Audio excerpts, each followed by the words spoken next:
वशिष्ठ जी बोले, हे राम जी, आप शांति को परम कल्याण समझिए, उसी की प्राप्ति के लिए यत्न कीजिए। विवेक शून्य बुद्धि वाले पुरुष को इस संसार में पत्थर की चट्टान के बीच में उत्पन्न अत्यंत मोटे अंधे मेढक के समान भोगों में आसक्त नहीं होना चाहिए, किंतु शांति आदि के लाभ के लिए प्रयत्न करना चाहिए। हे राम जी, पुरुष को प्रयत्न पूर्वक परम पद प्राप्त करना चाहिए, विचारवान होना चाहिए, सत्शास्त्रों के उपदेश, सज्जनता, बुद्धि, शास्त्रज्ञ और आत्मज्ञानियों के समागम से पूर्व अतरंग साधन क्रम से युक्त धर्मों, गुरु सेवा आदि के उपयोगी धनों और शास्त्र के तात्पर्य विषयीभूत पदार्थों के उपार्जन रूप कर्म में तत्पर बुद्धिमान पुरुष को तब तक विचार करना चाहिए जब तक कि पुनः नष्ट न होने वाली चतुर्थ पद नामक सप्तम भूमिका प्राप्ति रूप शांति में आत्मविश्रांति प्राप्त नहीं हो जाती। जो पुरुष सप्तम भूमिका प्राप्ति रूप विश्रांति सुख से युक्त है और संसार रूपी समुद्र के पार हो चुका है, वह चाहे जीवित हो, चाहे जीवन रहित हो, गृहस्थ हो या यति हो, उसको ऐहिक फल और पारलौकिक फल कृत या अकृत कर्म से प्राप्त नहीं होते और श्रवण मनन रूप मन के विक्षोभों से उसका कोई प्रयोजन नहीं है। वह मंदराचल रूप मंथन दंड से रहित समुद्र के समान स्वस्थ रहता है।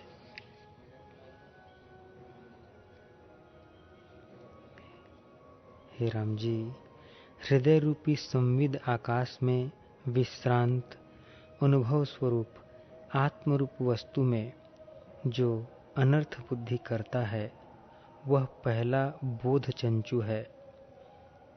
ज्ञान के फल को जो अनर्थ रूप से समझे, वह पहला बोध चंचू है। जैसे निर्मल आकाश को मेघ मलिन कर देता है, वैसे ही अभिमान मूलक कुतर्कों से ज्ञान और उसके साधनों को विकल्पित करता हुआ जो मूर्ख अपने आत्मभूत बोध को अंतःकरण में मलिन करता है, वह द्वितीय बोध चंचू है।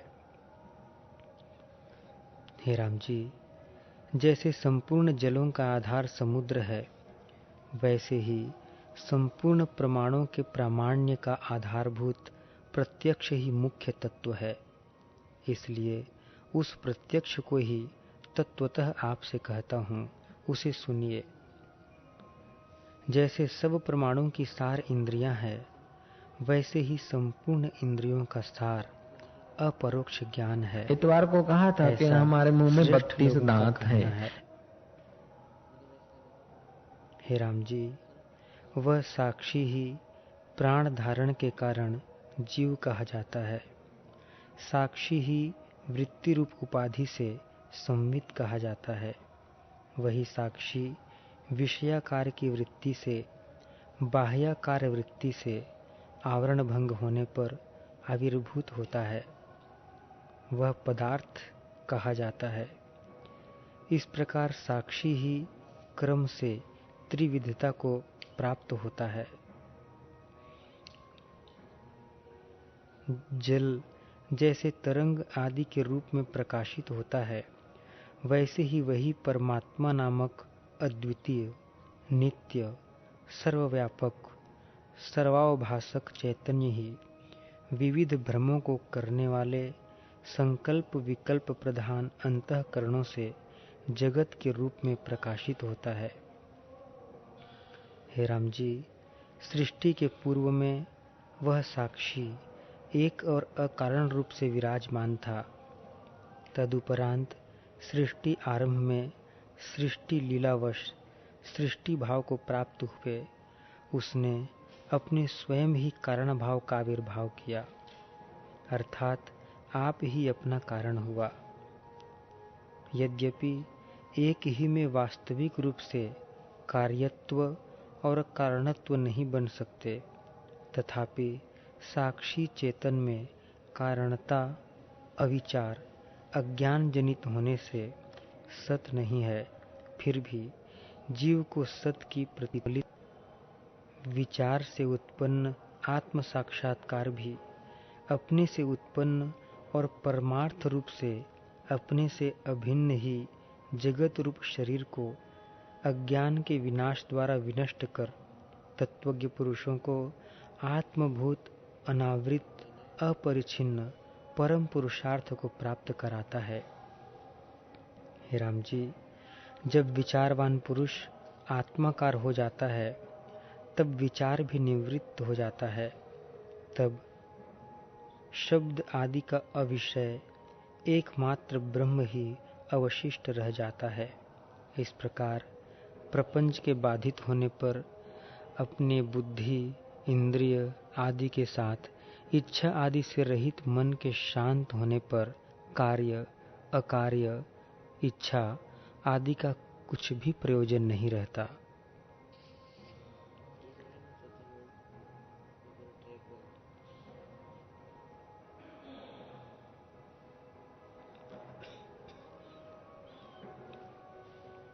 हे राम जी, अपना रूप जहाँ जैसे और जिस प्रकार का प्रतीत होता है वैसा ही वह हो जाता है।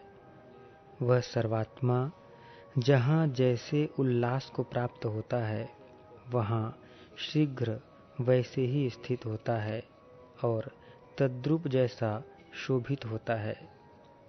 हे राम जी, जैसे भ्रमवश रज्जु में सर्प ज्ञान होता है वैसे ही जगत और वह सर्वात्मा दृष्टा मिथ्या दृश्य होकर प्रकाशित होते हैं।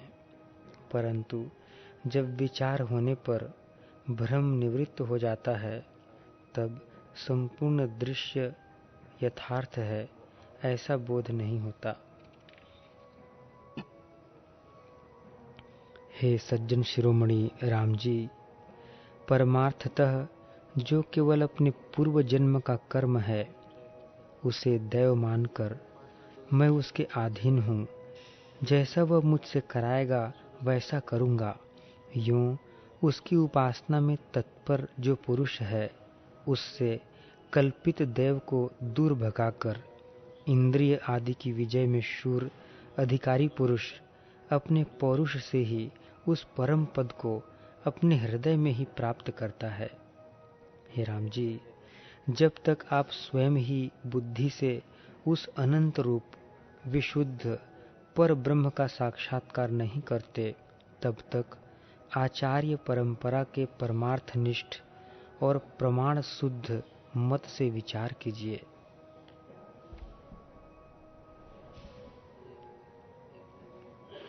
हे राम जी, पहले आर्यों के संसर्ग से प्राप्त उपदेश आचरण शिक्षण और युक्ति द्वारा बुद्धि को बढ़ाना चाहिए।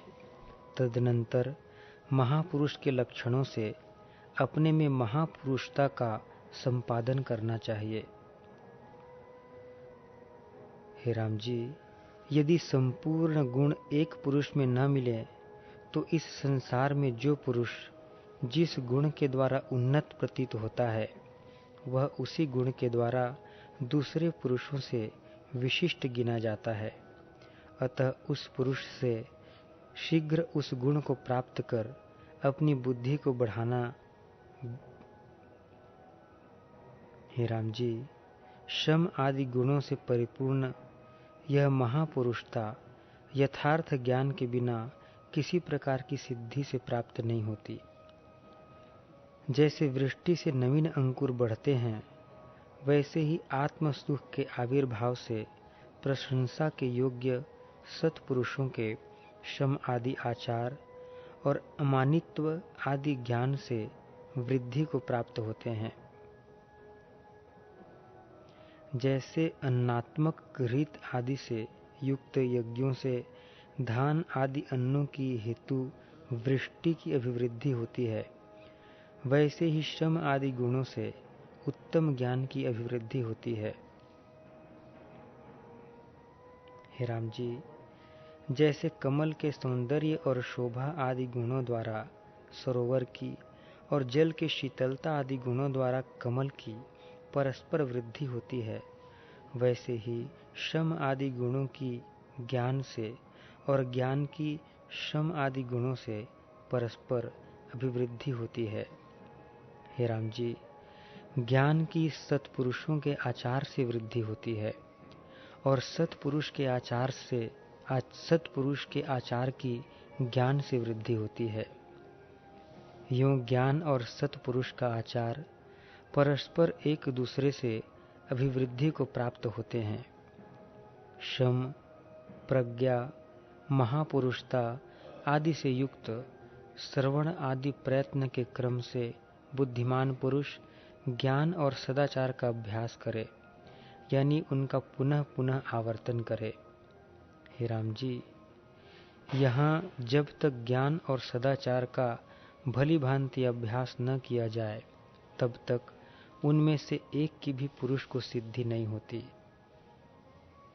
हे राम जी, जैसे पके हुए धान के खेत की रक्षा करने वाली स्त्री को, जो कि पक्षियों को उड़ाने के लिए कोई दूसरा व्यापार नहीं करती है, विस्तृत करतल ध्वनि से युक्त ज्ञान से आयुषंगिक पक्षियों का निराश और गान का आनंद एक ही काल में होता है, वैसे ही ज्ञान प्राप्ति में विघ्नभूत राग, मान आदि के निराकरण से इच्छा रहित कर्ता न होते हुए भी किए गए ज्ञान के हेतु श्रवण और सदाचार से कर्ता रूप, अर्थात केवल श्रवण और सदाचार मात्र का कर्ता रूप पुरुष आनुषंगिक विघ्नों के निराश द्वारा परम पद को प्राप्त होता है।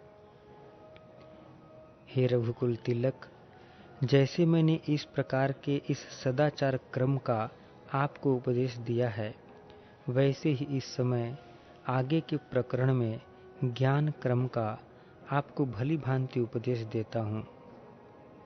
हे राम जी, यह शास्त्र कीर्ति देने वाला, आयु बढ़ाने वाला और पुरुषार्थ रूपी फल देने वाला है। बुद्धिमान पुरुष को इस शास्त्र का इसे जानने वाले हितैषी गुरु से श्रवण करना चाहिए। जैसे निर्मली के चूर्ण का संसर्ग होने से मैला जल निर्मल हो जाता है, वैसे ही इसका श्रवण करके बुद्धि को दर्पण की नाई निर्मल करने के कारण आप अवश्य ही उस परम पद को प्राप्त होंगे। हे राम जी, मुनि का मन जिसने ज्ञातव्य पदार्थ को जान लिया है, ऐसा होकर ज्ञातव्य पदार्थ के बल से ही विवश हो परम पद को प्राप्त होता है। वह अज्ञान और उसके कार्य का तिरस्कार कर जागरूक हो अखंडित उत्तम पद को नहीं छोड़ता, इसमें कुछ संदेह नहीं है। जैसे सर्वसाधारण को देहात्म ज्ञान होता है, वैसे ही जिसको आत्मा में ही देहात्म ज्ञान का बाधक ज्ञान हो जाता है, वह पुरुष इच्छा न रहते भी मुक्त हो जाता है